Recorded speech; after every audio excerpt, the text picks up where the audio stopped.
Bom, pessoal, vamos concluir então. Tá? Então, o circuito final que a gente acabou achando, certo? A partir, digamos, matamos a fonte de tensão, ficamos com a fonte de corrente. Então, esse daqui é o circuito redesenhado. Nós temos aqui uma paralelo, matamos a fonte de tensão, vira um curto. Então, ficou um resistor de 50, mais um outro resistor, outra impedância, no caso, uma impedância de J20, mais 40 mais J30 ficou. Então, o que eu quero buscar? Eu quero buscar esta tensão para saber a corrente em cada um desses dois ramais aqui, ó.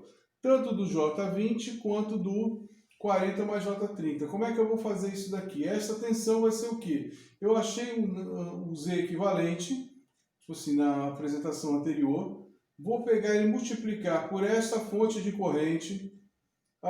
Multiplicando uma pela outra, eu vou chegar a 75,54 com um ângulo de menos 47,94.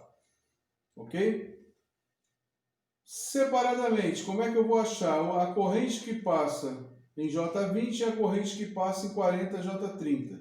Se eu tenho a tensão, vou dividir pela impedância, vou achar a corrente. Então, achei para a condição primeira de matar a fonte de tensão, certo?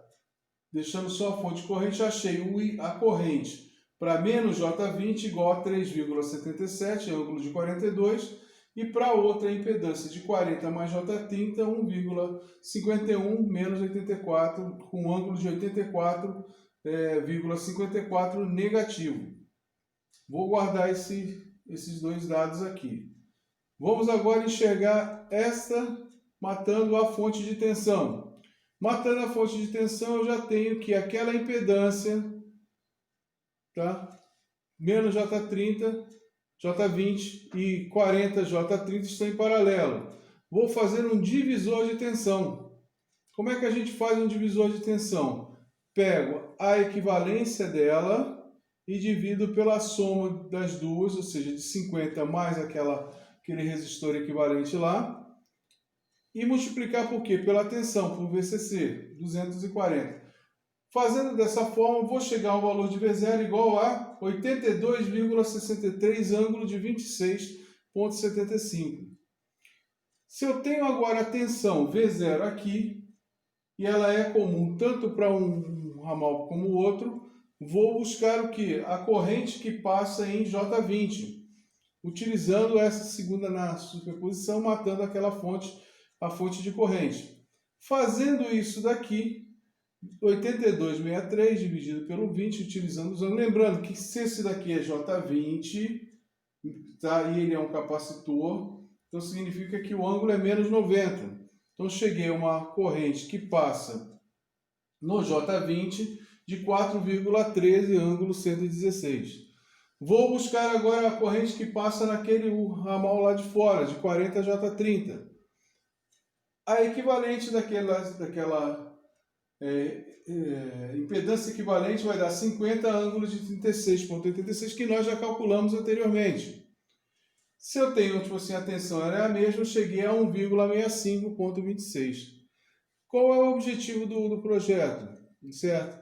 Nós identificarmos qual é a potência indutiva, certo? Ou seja, e a potência capacitiva. Se eu tenho Q igual a menos 20, que é o meu capacitor, qual é a corrente que vai passar no mesmo sentido? Para esta condição, ela passa nesse sentido, e para aquela mesma condição, ela passa... Então, o que vai acontecer? As correntes elas vão se somar.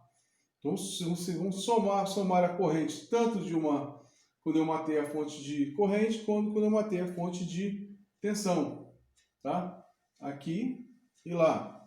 Então, o que eu posso falar? Posso falar que a potência, a influência desta corrente de 3,77 mais a potência da influência desta corrente, que é a influência, quando eu matei o outro lado, a soma das duas vai me dar aquela potência de 625,39 VAR, ou seja, volt-ampere reativo.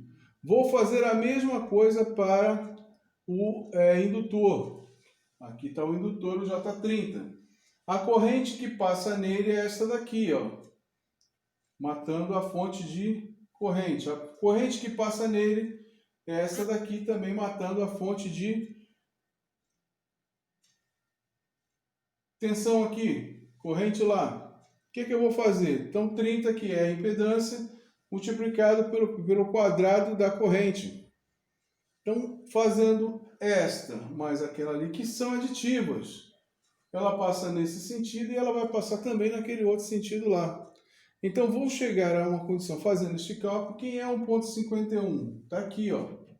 Quem é 1,65? Está aqui, ó.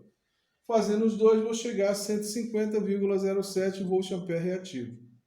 Concluí assim, tipo assim, o exercício com as duas apresentações. Ok?